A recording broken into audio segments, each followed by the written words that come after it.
Hello, welcome everyone. I'm joined today by Rachel Jensen. A little bit about Rachel. She's a licensed massage therapist, a certified health coach through Duke University, certified integral yoga hatha teacher, and is currently pursuing her certification in somatic, experiencing a body-based approach in dealing with trauma. So a lot to talk about here. But actually, I want to start, Rachel. Your Instagram handle caught my attention. It's let's do less.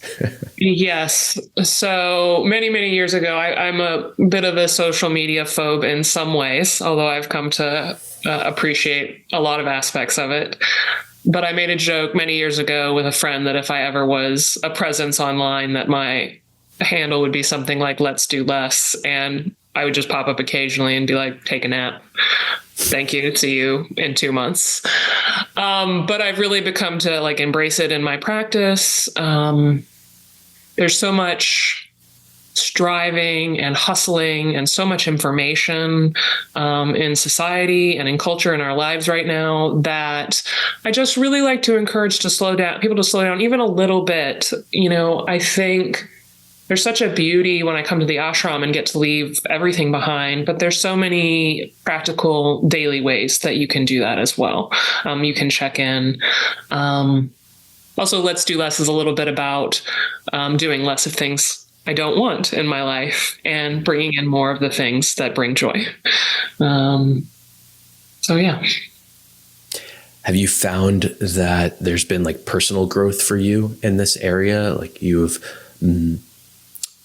enhanced your ability to do less or focus more on the things that you actually want to be doing and less on the things that you don't? I think so. I think absolutely that's the case.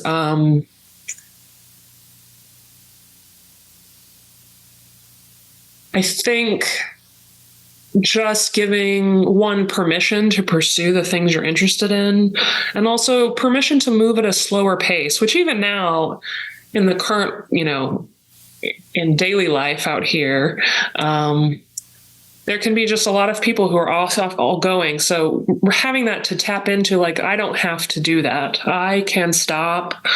I can take rest when I need it. That doing less is really powerful. Doing less is occasionally doing more for yourself, for your nervous system, for healing. Sometimes we get this idea that healing is more and more and more work.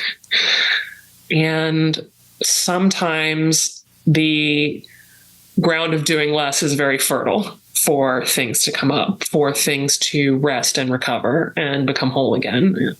And I really believe in that. And I really try to practice that for myself. I had a friend once and I said, "I just feel like I'm not doing enough. Why do I feel like I'm not doing enough?" And she said, it's because the world around you is moving so fast and you're hitting that all the time. And so I like to have that just as a place to return to, that it's okay to come here and stop and resettle and do the calming, quiet things that really nurture my nervous system and my life in order to do more of those things I love. I won't have the resource, classic, but you can't pour from an empty cup.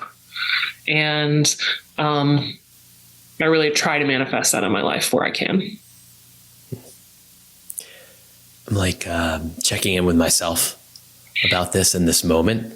Mm-hmm. Just wondering, how does that feel to do less?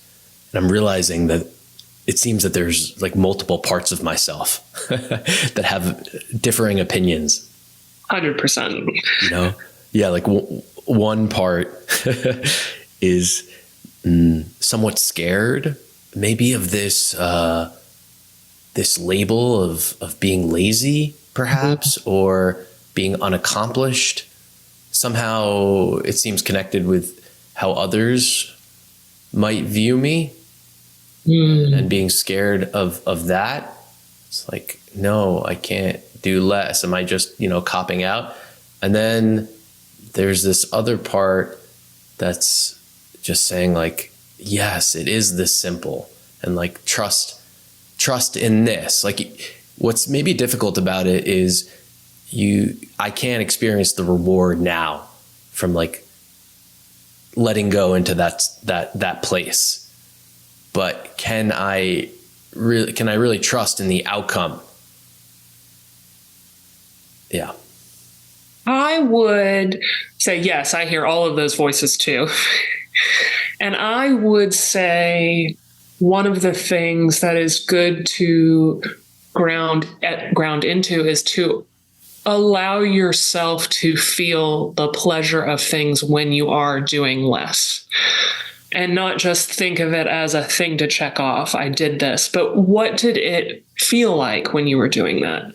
What was there pleasure? Was there sensations that were pleasurable, or did you feel yourself relax? What did you grow from that experience? Because it doesn't just have to be like a mental exercise. It can be a practice. I call it, I refer to it as grounding into that positive experience, or you might have heard of the term glimmers, like when something's positive, allowing yourself to can really trigger a feeling of positivity. And I think it can be important when you are in those moments to just really allow yourself to feel it and embrace it. And it's okay if it goes. It doesn't have to be all the time, but to really allow yourself when it's happening to connect to it. I think this is so big. My feeling is that it's very widespread that people struggle with this. Mm-hmm. You know, and I know that I do myself for sure, but I wonder if we're having trouble like celebrating and enjoying the experiences, and there doesn't seem to be many people who want to kind of like fess up to that, or on the individual level, because that would be so confusing. Like you're telling me like I made all these plans to go on this vacation and do all these fun things and I'm looking forward to it. And then when I'm actually there, I can't do it. Actually, it's reminding me, there's this little this kids show. You might not, I don't know if you have kids or not, but it's called Bluey, and it's kind of. I don't have kids, but I know the legend of Bluey. You know the legend of Bluey. So there's this episode of Bluey, and the family's going on vacation, and they're just arriving like at their hotel, and the mom keeps talking about she can't wait to get on the beach and relax with her book. Like that's her thing. And they've got to do all the things, check into the place and get set up in the hotel. And she's just, I can't wait to I just want to relax and do nothing and just sit on the beach with my book. And they get into the room, and then the kids are playing, and she can't get everyone to go. And the dad's like, honey, like, why don't you go? Like, I got it. I got the kids now. Like, go to the beach. She's like, oh, okay, I'll go. And so she goes down there by herself. And then she's like, she's got it. You know, she's the only one on the beach. She's there in her comfortable chair. She's with her book. And she's like, what do I do now? Like, she can't do it. She can't do it. The experience. She can't do it. Yeah. Yeah. So it makes me think very profoundly, and why we need to feel these things and practice these things. I had a client many, many years ago said, so what's the point of meditation? Like, why do you do it? And I said, well, I can give you a laundry list of why meditation is good for you, all the benefits, the health benefits. I said, the reason you practice meditation is you won't have access to it as a skill when you need it if you don't practice it. It's not a thing that you can snap your fingers and command to show up and arrive for you, because now you've created space for it. It's an embodied feeling. And, you know, a lot of what we so by not practicing, allowing spaces to really feel what good feels like, and there's a real reason we lose access to those feelings. You won't have access. So if you want to relax suddenly, well, you can't, because your nervous system is living here. So if you never practice, just practice being here. You don't have to be there all the time, but practice all of it. And that's kind of what a healthy nervous system is. A healthy nervous system should have rises and falls to it. But if you only are here, or you're only here, you'll struggle to really access it in kind of a fluid way. I wonder about kind of a feeling of content if it can be practiced. Like Absolutely. just feeling content. Yeah, I think contentment, I love when I learned the word santosha. Like I was like, oh, contentment, that sounds really nice. And I've had lots of talks with people. I have a lot of people who think contentment isn't enough. Like it sounds too, they're like, well, I'm content with that. And they see it negatively. To me, when I think of contentment, I think of such a subtle warmth. A subtle warmth of a really good spoonful of a really warming stew. And contentment also has boundaries of enough. Contentment is enough, which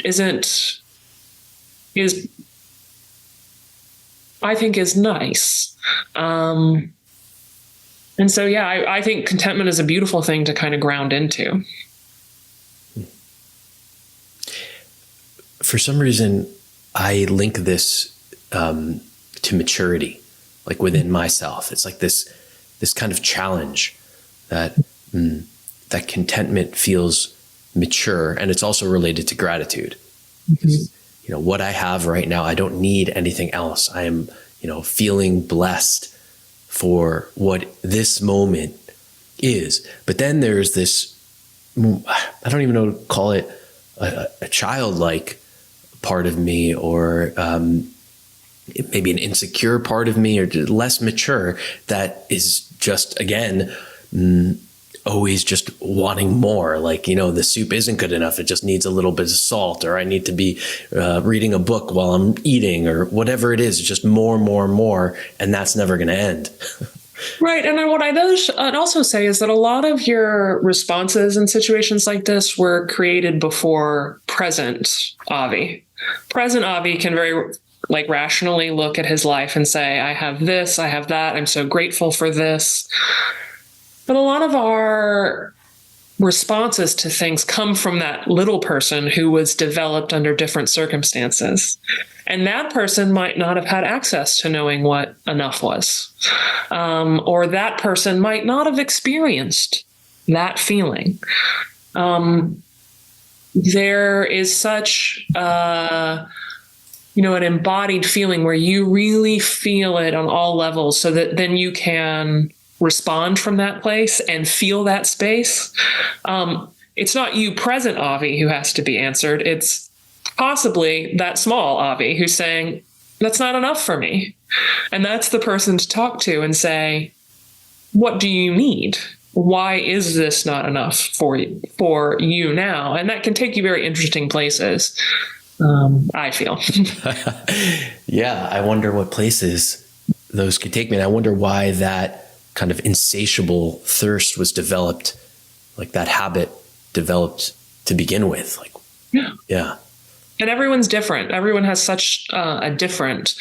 It's why personally, like say in trauma work, it can be great to develop a practice, like you're talking about, a practice of gratitude, a practice of meditation. But often, if someone's nervous system was informed under trauma, a mental exercise can't get them out of that space, because their nervous system has been shaped and educated under these different circumstances. And you might have to do more or different things to shift or change that feeling. Yeah, so I think this probably connects perfectly. You have an upcoming program here at Yogaville, and it's trauma-informed yoga, right? So you have seen that there's more. There's a connection here that can happen. So, what is this about, and what are you hoping to accomplish for people in the program? So, I truly think of it as an introduction to trauma-informed yoga. We're interacting with people's trauma all day long, whether we call it that or not. Our nervous systems are shaped by our life experiences, and we are meeting people with their life experiences every day, whether we know it or not. I consider trauma-informed yoga to be just another shade of adaptive yoga. We want to make yoga as accessible and friendly for all people if we can. And so my personal passion in teaching trauma-informed yoga, and I hope also eventually trauma-informed massage therapy one day, is there is some basic biology and understanding of how the nervous system works and is shaped that I really love to share with people. I think yoga teachers, massage therapists, people who are in caring professions often already bring so much kindness and warmth and an ability to hold space for people in their life experiences. And what I like to give them is those bits of extra information that might all of a sudden open a door or a window for them or their client or their patient that they're working with. And for me, the things I'm especially passionate about are kind of what I consider like the biology of trauma, and then how your personal presence shows up in trauma work, and how you can build that, what you need to be aware of, because there are certain things that are really helpful in trauma work, and there can be things that are very unhelpful in trauma work. So it also, like, anyone taking this program, I just like them to walk away feeling like a little more confident, a little more informed, so that if this shows up in their practice, they feel a little bit more confident about meeting it. Yeah. Can we dive in a little bit? Like maybe one or two key things that you think if people were informed about, it would make a really big difference for them? Yes, I think... So I'll say them both so I don't forget. So if you have to help me circle back to it, you can. Time is good. One is some stuff about kind of triggers and the biology of trauma and how that works. And then also about what we can offer in terms of our presence for people. So in general, with the biology of trauma, and what I like people to really understand is that trauma is not necessarily something that someone is I don't know if in charge is the right word, but trauma happens below, and a trauma response happens below cognitive awareness. It is not a thought out process.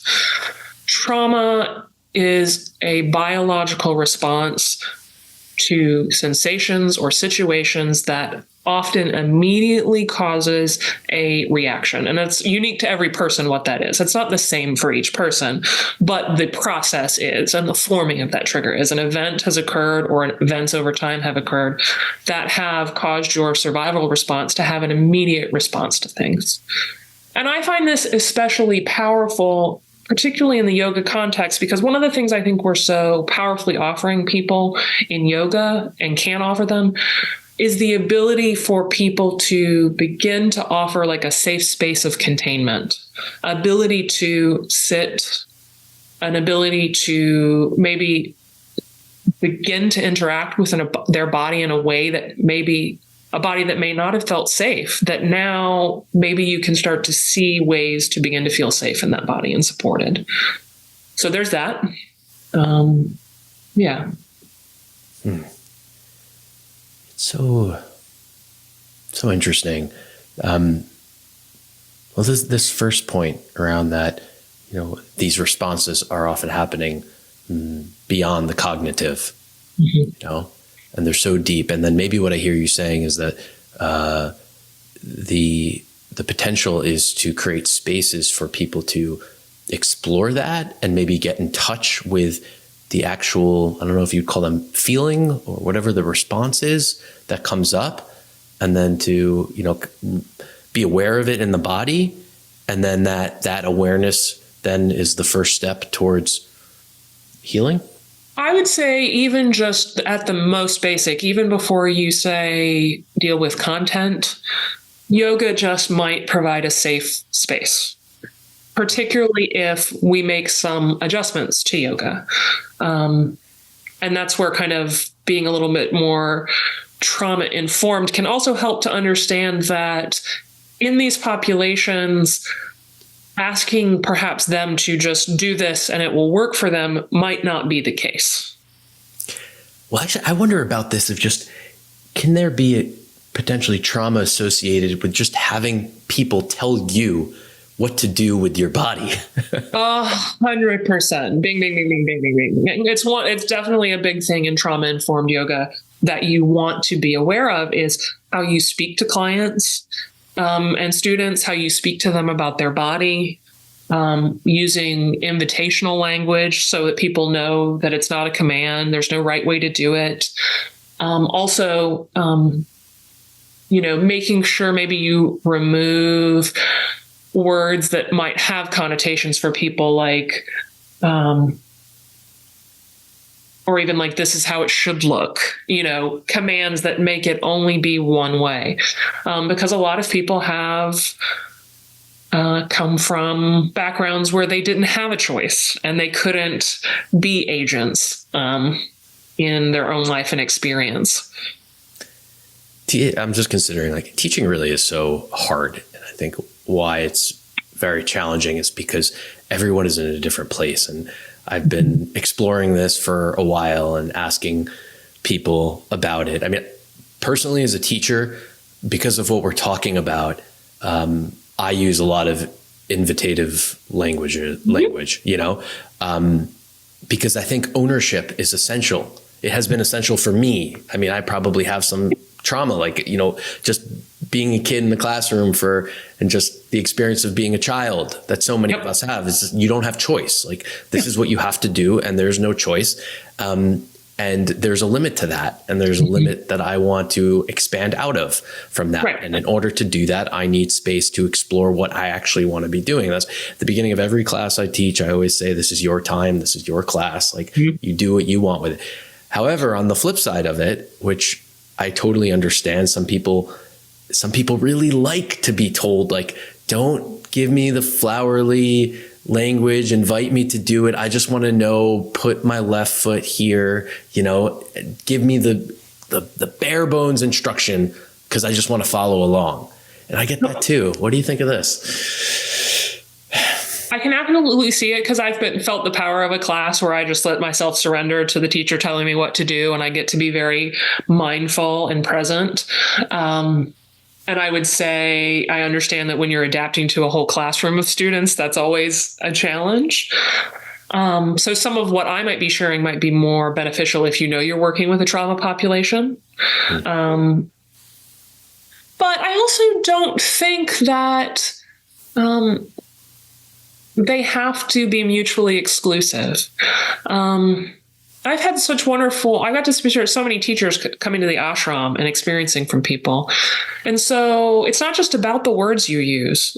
I think you can be invitational in how you introduce the class and then teach the class with very clear, direct options.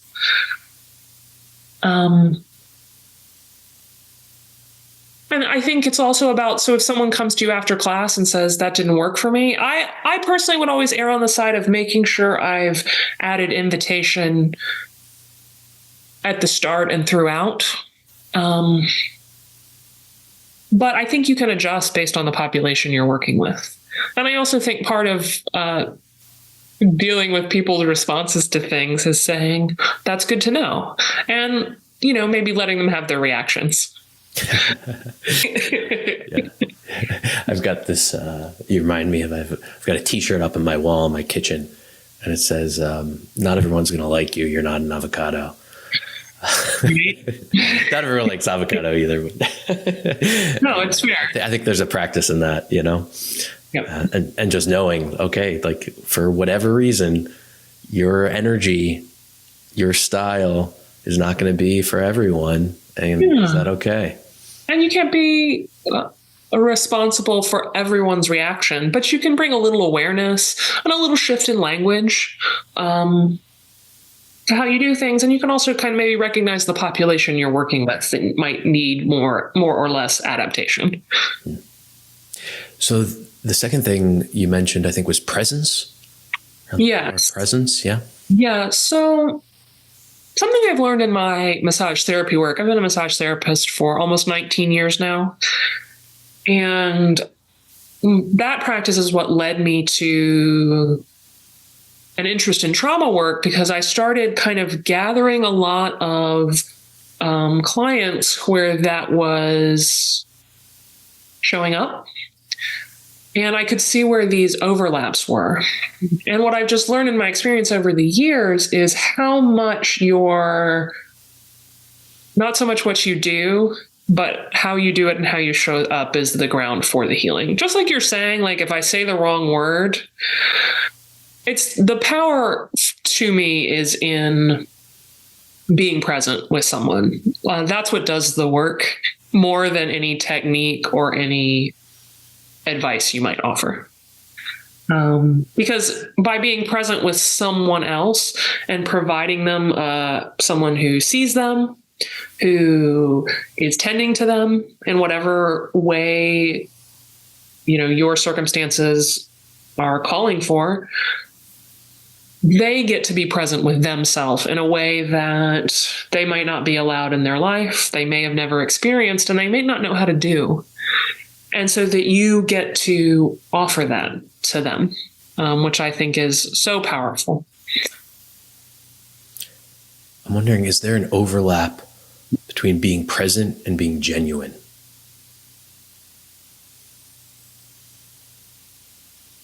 I think so. I think there's probably would require a lot of nuance to tell where someone's standing. Because often people think they're being genuine and honest. I would say present. So the term I use, which I heard first from Bonnie Badenoch, is non-judgmental, agendaless presence. And I try to use that as my ruler for working with someone and how I am present with them. And those just work really well for me.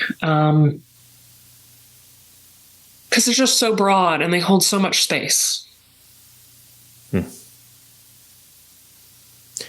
Just wondering, is there a direct correlation between the work, and maybe even work isn't the best word for it, but where I am personally in terms of my relationship with myself and the amount of service effect I can have on others, right? Is it what we're talking about here? Is it possible to fake this?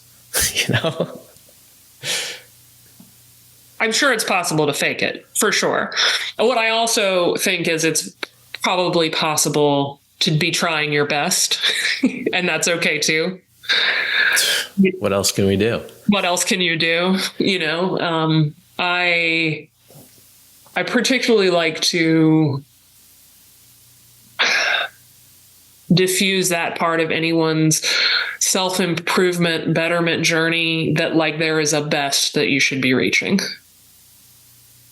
I am personally that does not ring true for me. And I also think the idea that there is a best or even a perfect comes from not great places. This idea that we are going to get there. It centers some things that aren't great. So I like to just take that out entirely. I think non-judgmental, agendaless presence is a great thing to apply to that's literally when you're deciding that I'm doing my best, is trying to say, I don't have an agenda, but it also gives you a chance to investigate, what's the agenda here? And just to know a little bit more about yourself. It's not bad to have an agenda necessarily, but it can be good to start there to kind of look at things. I notice that it flickers sometimes so quickly, no agenda, no agenda, agenda, Yeah. Moment to moment. Yeah. I think that's being human. I think, when you do a lot of trauma work, you talk a lot about the nervous system and how it flows. And a system isn't supposed to be a static line. That's not a healthy system that just does this, no matter what level it's at. A system's supposed to go up and down. And I think that's being human. Sometimes I'm here, sometimes I'm there. One is not better than the other. It's just, how are you able to navigate those spaces? Yeah. And Is the answer there for you acceptance? Yeah. Yeah. Enough. Again, contentment. Enough. And if you're not content, well, what does that mean? And that's the further exploring. And that's the, do you need help from other professionals to explore those topics? Or do you just need more time to investigate with yourself? But it can be a good place to start. Do you find that there are certain spaces that are harder for you to accept? Oh, sure.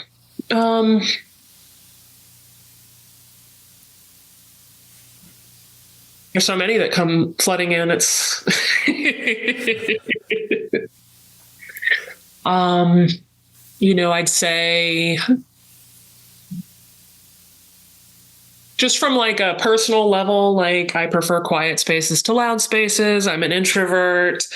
I prefer less people to more people. So there's just basic stuff like that. Like me as a human, Rachel, what does she find enjoyable and not enjoyable? And then there are spaces that I find, on like a personal basis, my partner is female. So places where I feel like that's not supported can feel intolerant and aggravating and make me very angry and frustrated. So yeah, there's large levels and small levels. So if you're finding yourself in a state of anger or frustration, is there an inner dialogue that happens there that can be helpful for you? Yeah, absolutely. I try to judge the situation I'm in on if I have access. So let's start with, do I have access to cognitive thought, or am I just so mad? If I'm just so mad, sometimes that's the best response is I have to step away. I am not in charge. I'm not in charge of me right now. Whatever I'm feeling is in charge, and that's okay. You still made the choice to step away. Yeah, that's for me. That's like the beginning choice is, can I show up and be online and have access to myself in this situation? And then I ask questions like, what is necessary or helpful in this situation? Sometimes anger is an appropriate response to things. And then I might decide, and then what is the action I want from this feeling? So I think for me... When you say necessary or helpful, do you mean for yourself or for others? Anger is, we try to contain anger a lot. We try to contain negativity a lot, mostly because of then the action that comes from that. And although other people don't like feeling that, but anger can be a completely rational response to an unjust or unfair situation. A lot of times when I work with people who have trauma, they went through experiences where there was no time, space, or recognition. They were completely overwhelmed. Their boundaries were violated. And they were in a situation where it was rightful to feel angry about this situation. And either the situation didn't allow it. It was so fast that there was no chance to have like feelings. And that's a lot of how trauma forms and perpetuates, because you have an experience that is so fast. It happens before cognitive skills can kind of come in and say, allow you to express yourself. And sometimes the situation never allowed for that, but the feeling is still there. So it can be really important to begin to develop that process and being able to, because there's not a moral value to something that you are experiencing in your body as a feeling. Like a feeling, it's sensation. A feeling is sensation. There's all the stuff that we put with the feeling, but the feeling is sensation. And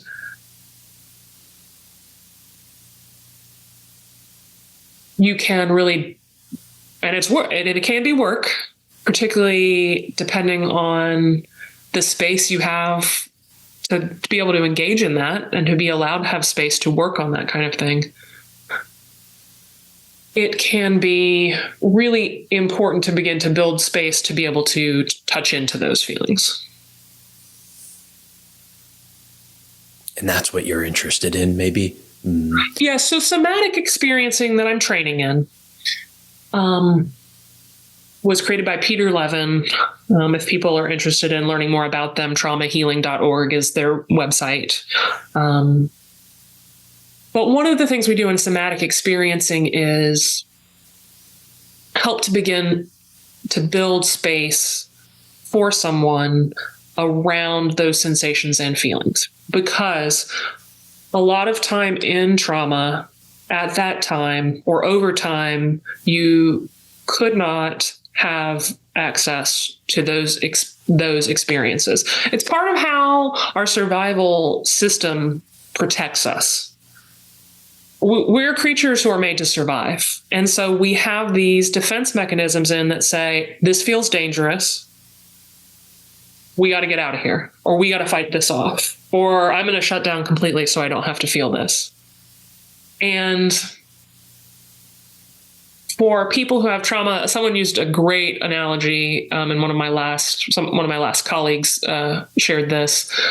She said, it's like, we all have survival responses, but for people who have trauma, it's like their smoke detectors right over their toaster. They don't have the space to stop and say. And so a lot of that is skills building then. So a lot of that is okay, well, first let's just start with, we got to build a safe space to sit in. And what are you feeling? And that can be really overwhelming. And okay, let's sit and deal with what comes up with these feelings. And then there's so much further work beyond that you can do, but that's just kind of the beginning. Do you think it's possible not to feel, like not to have any sensation at all? You can work really hard at that, and I would call that dissociation. But even in meditation, I've heard some people describe it, that this is what's happening, entering that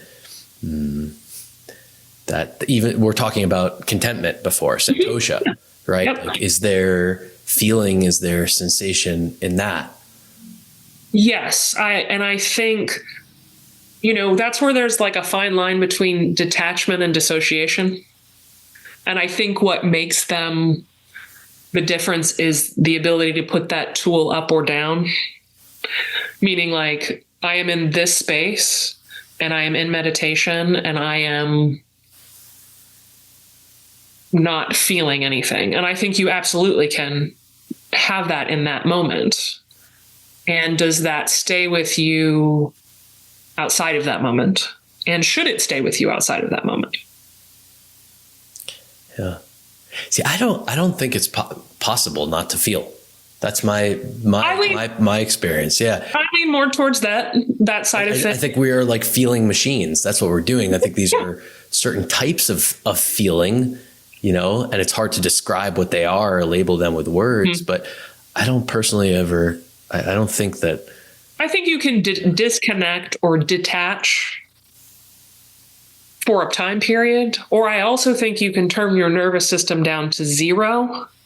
And a lot of people think turning their nervous system down to zero is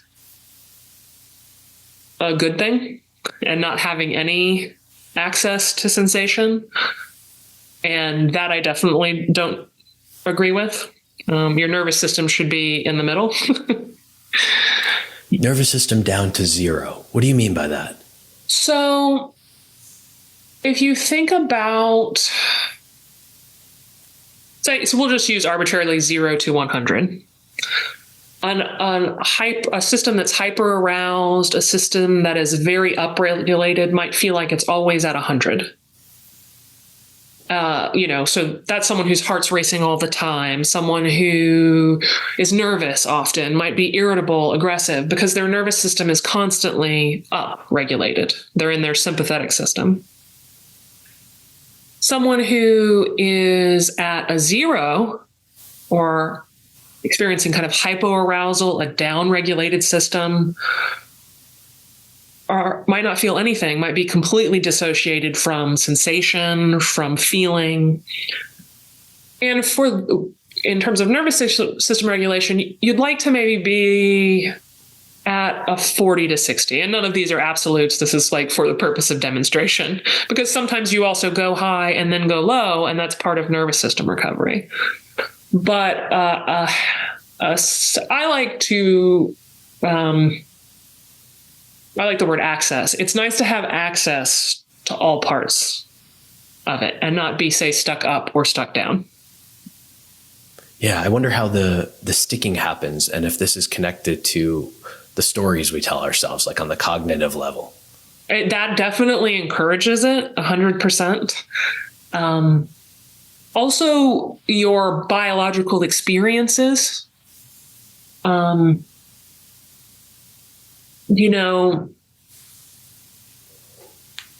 If you've been, like cases of, say, complex PTSD, which are often situations that have happened over longer periods of time, someone's nervous system can be, kind of stuck there or stuck down. At least that's what we see in types of trauma work. And you often have to do some kind of learning to, over time, to allow it. And also, again, it goes back to what we were talking about in the beginning, this idea of like actually feeling what being regulated might feel like. If you've never had access to that in your life, it won't just happen. So whether you begin a gratitude practice and that begins to inform how you feel, or you begin to have positive embodied feeling experiences, for me, yoga was so powerful in my life because it helped me build a safe container to then handle challenging experiences. But for me, yoga was many things, but was largely a place where I could tap into something in a felt sense inside myself. And that was a thing that then I grew in my yoga practice that was so powerful for me. Why was yoga that for you? So in my personal life, I had some challenges that existed over many years that couldn't be changed. It's great if you can leave a challenging situation behind, but that's not always available to you. And yoga helped continually allow my body, myself, my nervous system, a safe place to go back to and fill my cup up. Right. But why did it do it? What about it allowed for that to happen? It's a good question.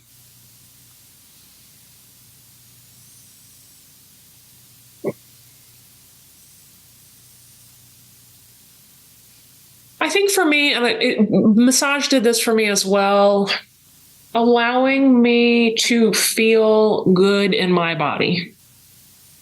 And that being able to feel good in my body, you need those reminders. We have a negativity bias in our brain. Again, part of our survival mechanism. Our brain is like, I've got to remember that bad thing because I don't want that bad thing to happen again. But the same structure that allows for that can also help you, can be a resource if you allow yourself to, and if you're allowed to have access to that kind of space. How is that a resource? Because if I have only experienced, say, agitation, elevation, anguish, and I also haven't, yoga's also a continual practice of some days are good, some days are bad. Some days this feel good, but I learned that what I could do and that I could go towards that space and that space was there.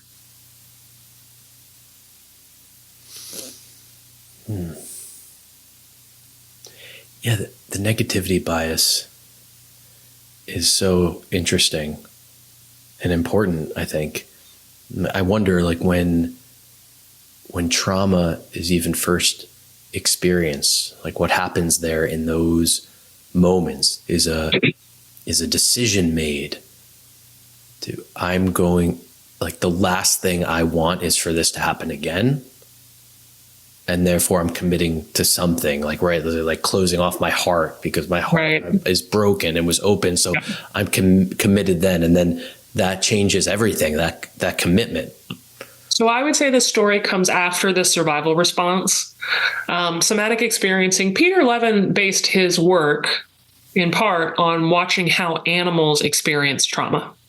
And that animals seem to be able to, experiencing something that called in the survival response, freeze, fight, flight, and then are able to regulate after that experiences.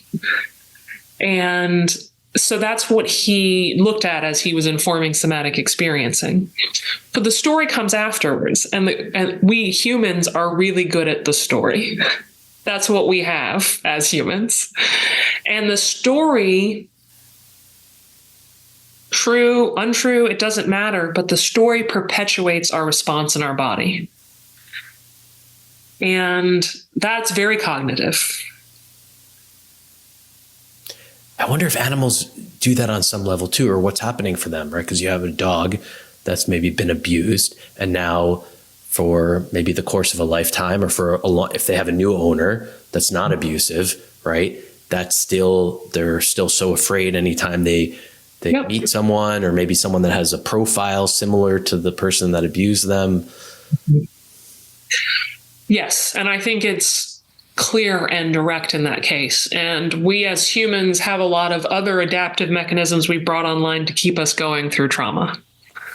We're not allowed to bite people if they've been mean to us. We're not allowed to, we're told so many things that would, that we were not allowed to do. Don't express that. Don't talk about that. And all of those things as humans then can compound to perpetuate that trauma to keep continuing. Gabor Mate, who works in the trauma, you may have heard some of his talks. He talks about how trauma is not the event, trauma is the wound afterwards. Trauma is the thing that persists, and trauma can persist because of it's a thing on a physical level that hasn't healed, and trauma can exist because it's not healing in other ways. Would you generalize and say that maybe more on a collective level, that what's often happening is a movement from the body to the mind as a way of life? Right? Like, I don't know about you, but like for me, there's a very different experience that I could have. I realize I can be just operating up in my mind. And then I kind of see it as like a gateway. Like the mind can be used as a gateway. Like it can say, like, connect with the body or feel the whole body. And as soon as I do that, like, embody your body, Avi, like that's a message I'll say to myself a lot. And that is a different experience when I'm doing that. I feel like I'm being my like entire self as opposed to just a fraction of myself. Yep. Yes, I do think. I mean, I had this conversation once. I'm sure if we moved to a paradigm that was 100% giving bodily supremacy, that would also have some negativities. But we live in a world that places much more emphasis on the mind. So much emphasis on the mind. And we learn mental skills, but we don't spend as much time learning how to check in with the body, how to experience the body in a safe and contained way. Like when you have children. Mm-hmm. Yeah. We teach children like very valuable skills, but there's something so honest about a toddler's feelings. That is honesty on a very true level. Doesn't get They are just feeling it. They are just feeling it. And then we begin to use our mind to contain that as we move through life, to understand and contain. And some of that's very valid. It lets us do, I can't imagine a life where I, melted down every day over things. That's important learning. And it can be important to not lose that skill entirely of, I feel a thing in my whole body right now. Because that has such an honesty to it. I call it, in somatic work, we were talking once about, I brought to the idea of the unreliable narrator. Why maybe we check in with the body over the mind. And, unreliable narrator is a term used in fiction when your narrator, you trust everything they say. And that's how they use that to kind of all of a sudden at the end, oh, look, this thing happened, because you automatically trust the narrator. And there are reasons for sometimes in trauma work to check into the body, because if the body is feeling something, it is feeling something. It doesn't matter the shades of, am I right to feel that? Am I wrong to feel that? Is it in my head? You're still experiencing that feeling. And it's just such a really powerful tool to have at your disposal. It doesn't mean you don't use both, but it's nice to have access to both. This is something you feel like personally you've made progress in regards to?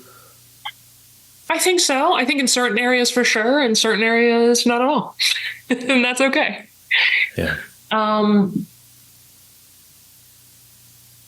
Yeah, it's an ongoing practice.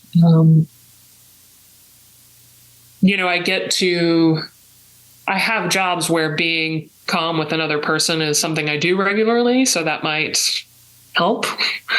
In order to be calm? Just to that ability to be like, we're just going to hold presence together. And I'm going to feel like massage is a space where it's good to be aware of, what's happening in my body as I work. So, but also have the mind online. So it's just good to practice in those spaces of having access to multiple things at once. Right. Yeah, I imagine so. What do you do in order to accomplish that? Like, you believe that being in your body will allow you to serve better, right? So how can you do that? I mean, for me, it's all of it's what I call sometimes all the things.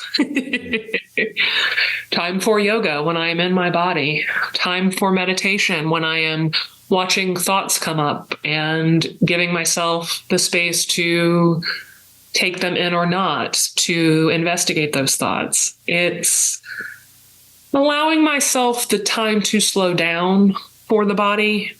Minds move very fast. I think in general, bodies move slower, or there's a language barrier sometimes between the mind and body that needs to allow for translation. Yeah. I wonder if it's a sort of mantra, even that's happening, Yep.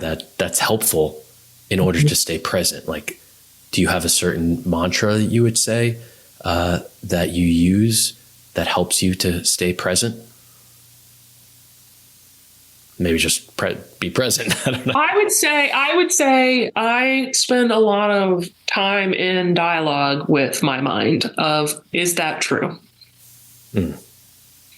Which works well for me as someone who has experienced anxiety for most of her life since she was a child. And so it's very powerful for me to, is that true? And ask both the body and the mind. I.e., if my heart is racing, is that true? Is it true that the heart is racing, or like you notice? It is, but where is that coming from? What is that true? is that reliable? Am I getting reliable data?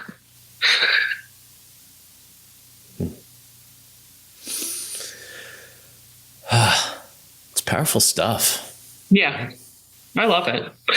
I also like working in this field. I think people feel heavy when they hear the word trauma. And trauma is really entering, I think, kind of like the zeitgeist and popular treatment and popularity out there of I've had trauma. And I know that that can be really like, for some people, take that on and it becomes kind of negative and limiting. But for me, trauma is, yes, a sign that we can be changed, but also a sign that our bodies can change. And there's kind of other sides of the coins for me, which is that, I often talk with people about yoga as a neuroplastic exercise. Yoga is a practice through which our brain and our nervous system actually changes through doing it. And I love that side of the coin, that there is possibility. Trauma education has made me feel really proud of what my body could do for me when I didn't have the mind space and the mind available to digest or understand a situation.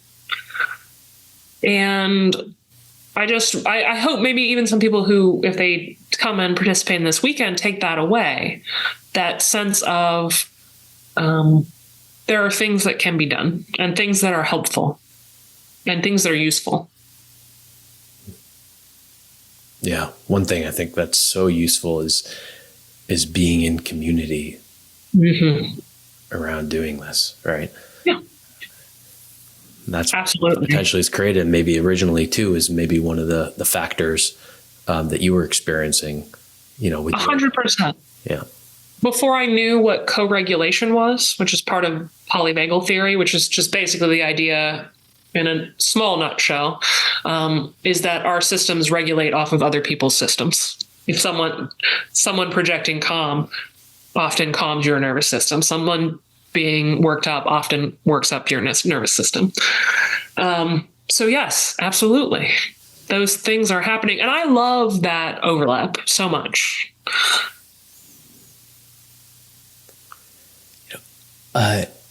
One thing you mentioned earlier that I really appreciate is maybe just dispelling this idea that there's an end or there's a top of the mountain to get to, which I think is, very common. And I also that doesn't resonate for me in my experience. That to me, what's more real is just progression, growth, healing, if we use the word healing, which never ends. And I'm okay with that. I don't need it. I don't need for there to be an end. However, I think it is important for the mind to be clear on what the goal is. So is the goal to get to an end place, to be completely healed, or is the goal simply to make progress? Yeah. And the goal is what each person defines it as. For me, I think of is this working for me or not?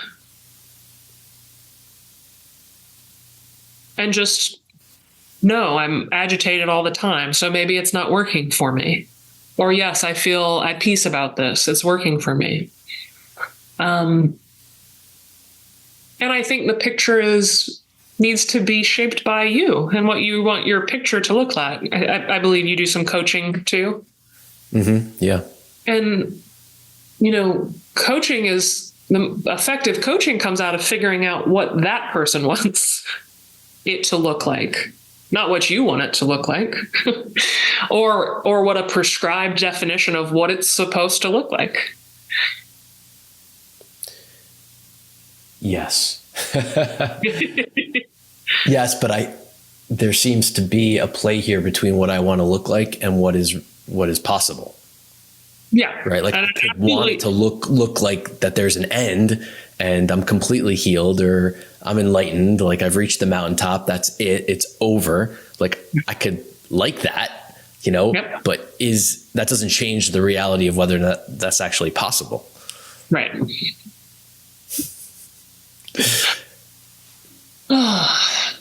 Yes, and I'm personally never too invested in is it possible? But that's me personally.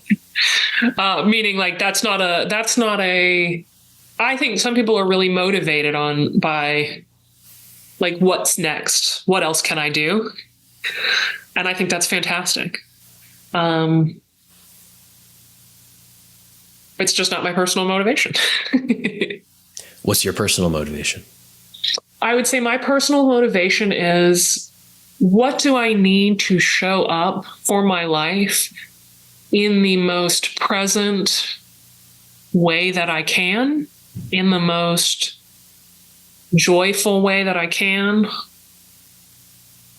And for me, my personal guidance is taking care of myself as well as I take care of other people.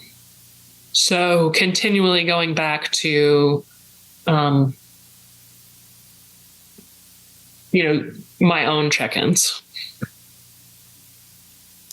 This is a topic, you've kind of brought up a topic that's of great interest to me, because I find that there's such a connection here that it's hard to even separate taking care of myself and taking care of other people. Yep. Because my ability to take care of other people is a direct byproduct of my ability to take care of myself. And also, I find that taking care of other people is also a way of taking care of myself. It's some need that I have, right? Like Swami Satchidananda says, who will be the happiest person? The one who brings happiness to others. Yep. And I believe that that's true. Yeah, 100%. I think that requires honesty too of, am I resourcing myself to do that? It's not a direct line path. Like I will get there. It's a constant check-in. Today I'm not able to show up for someone else. Or the person I will show up as I am presently might be harmful or hurtful. And just including yourself and the people who get taken care of. Yeah. And also, I really believe that I have learned better how to care for other people by taking care of myself. But again, it's an oft-used word, but I need to embody and know what being taken care for feels like.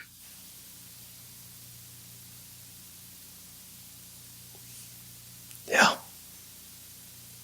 It's cool.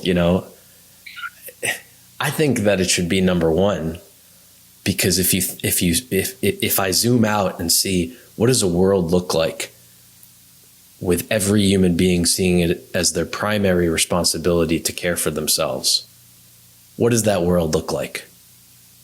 And it's very practical. Yeah. Because I don't control anyone else the way that I control me. There's this intimate relationship with myself that actually I think leads to a lot more satisfaction, because so much suffering happens trying to control things outside of me. Yeah. And it's I think much more scary to work on yourself, much more terrifying to work on yourself, but perhaps much more fruitful because, like you said, it's also a faster path towards change. You will have much more success changing yourself than someone else. Yeah. And why is it scary? To me, this is also a really interesting question. The answer that comes up for myself is like all around identity. Yeah. Like that's why it's scary, because I've established this identity, this conversation again on a cognitive level of how I define myself. Yeah. And therefore I can be disturbing that. Yes. And disturbing that could come with a lot of overwhelming feelings and sensations. And it will. A lot of the identity that we built, the habits that we built, are to deal with a feeling we don't want to feel.